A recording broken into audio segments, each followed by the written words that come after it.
From Lagos, the nation's commercial capital, this is the news at 10, live from Channels Television.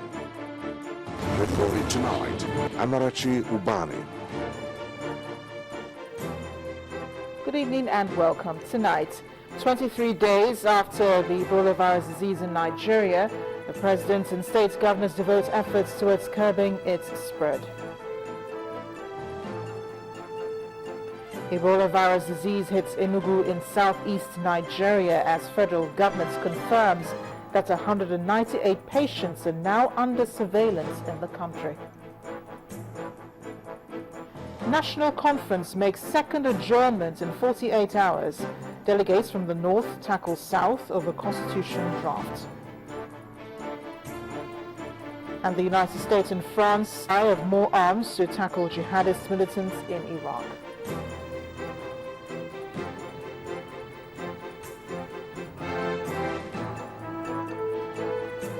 On business news, the local currency closes at 161 naira 80 kobo per dollar on dollar sales by some major oil companies. And on sports news tonight, England stands in the way as Nigeria's Falconets close in on a quarter-final ticket at the FIFA Women's Under-20 World Cup.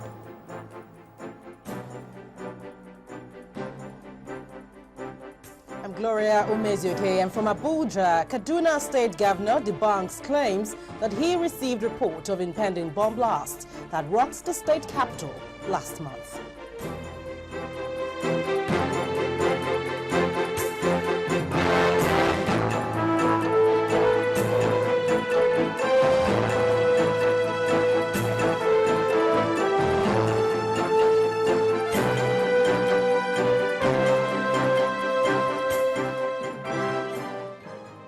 Begin tonight with the efforts being made by the federal government in curbing the spread of the Ebola virus disease in the country.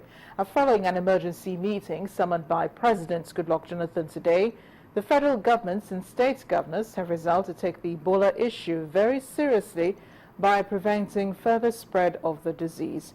They urge Nigerians to be more careful in their handling of corpses and have also agreed to work with the WHO in finding a permanent treatment for the virus. Setting the example, the president and some governors during the meeting used hand sanitizers to guard against the epidemic. In the meantime, a total of 198 Nigerians have now been traced to have made contact with Ebola virus victims, while 177 are in Lagos. 21 persons are in Enugu, capital of Enugu State, southeast Nigeria. This was revealed at today's Federal Executive Council meeting, which was devoted to the efforts being made by government to combat the disease. Briefing journalists after the meeting, Minister of Information, Mr. Labaran Maku, urged Nigerians not to panic as the government is in touch with the rest of the world on the possible cure for the disease.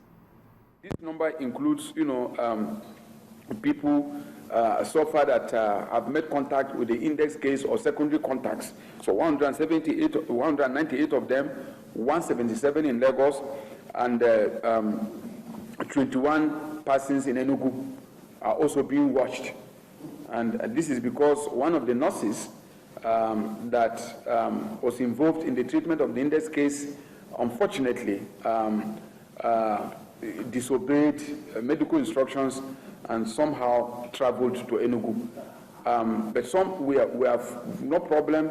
All those who she has been in contact with, including her husband, are under quarantine.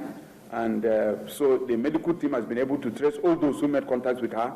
So the point I want to make here is that apart from those people who were in contact with the index case, Mr. Sawyer, the late Mr. Sawyer, and the secondary contacts with those who handled this case, there has not been any known person in Nigeria that has the probability of contracting this virus.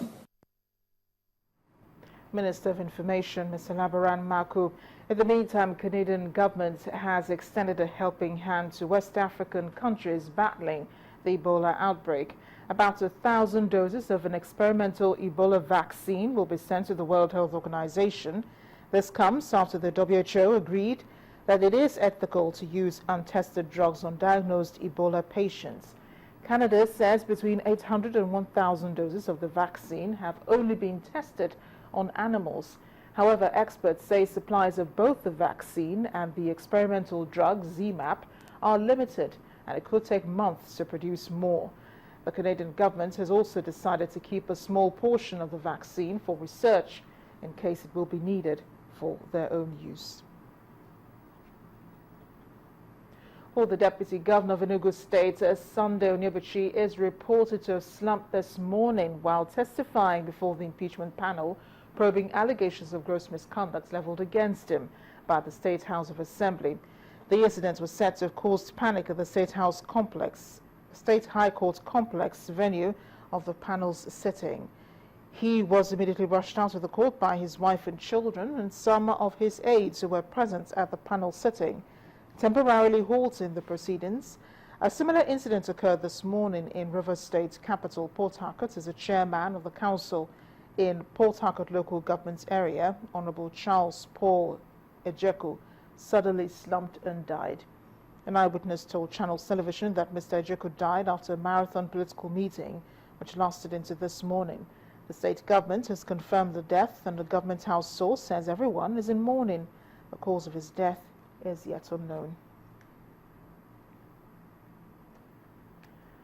Our delegates to the National Conference are now split between North and South over the draft Constitution 2014 document, which was submitted by the conference secretariat.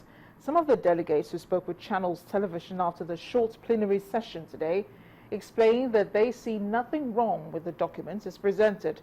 For the Northern delegates, this position is unacceptable as the conference lacks the legal authority to draft a new constitution.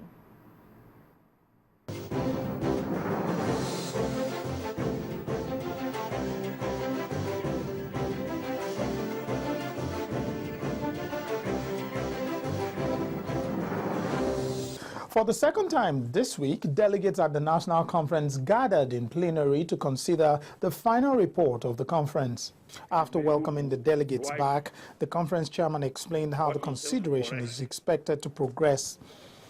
You write what you want, the correction you wish to make on a piece of paper, you give it to the secretariat, who will collate all of them.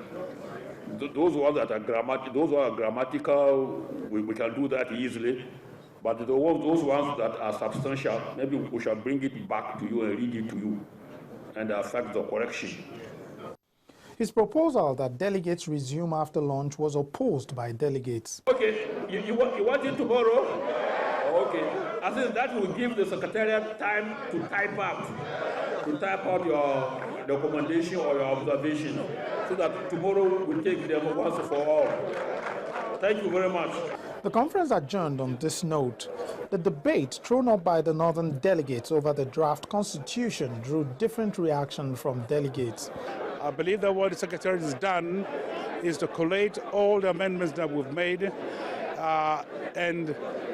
into a book form so that it's easy before the President and his government to effect for the betterment of our country. The truth of the matter is the Secretariat did a fantastic work. All the amendments were accepted on the floor, resolutions were made, and we all, as delegates the year had it, and the amendments were now incorporated to amend the 1999 Constitution to give a proposed constitution for 2014. I do not see anything wrong in what this conference have done. As a matter of fact, the conference had moved Nigeria further. The train already left the station and there's no stopping it. But we never, at any time, reckoned with the fact that there would be a new constitution, and that the amended constitution will be called a new constitution. It is not a new constitution. I think the correct name is Amendments to the 1999 Constitution, and we should leave it there. And let us leave the sleeping constitutions to lie. Some leaders also addressed journalists afterwards, saying they're not divided in any way over the report of the conference. The Middle Belt Forum consists of 14 states out of the 19 states of northern Nigeria, and the delegations of those states are solidly in support of the outcome of this conference. We have no one that asks us to seek a third or a third term for anybody. Like has been said, anyone that suggests this will be insulted. We have all met Justice Kutigi and his team today. Everybody, we have met, the leaders have met him, and we have agreed that by tomorrow we should adopt the reports which they have produced on our behalf. All attention will now turn to the plenary on Thursday. It could turn out to be the last day of the conference or start of another round of considerations and consultations. Lanre Lasese, Channels Television News.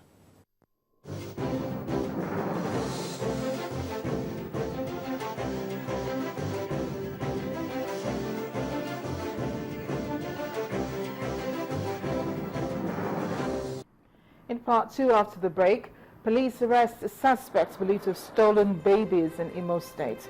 That's in a moment. Please join us again.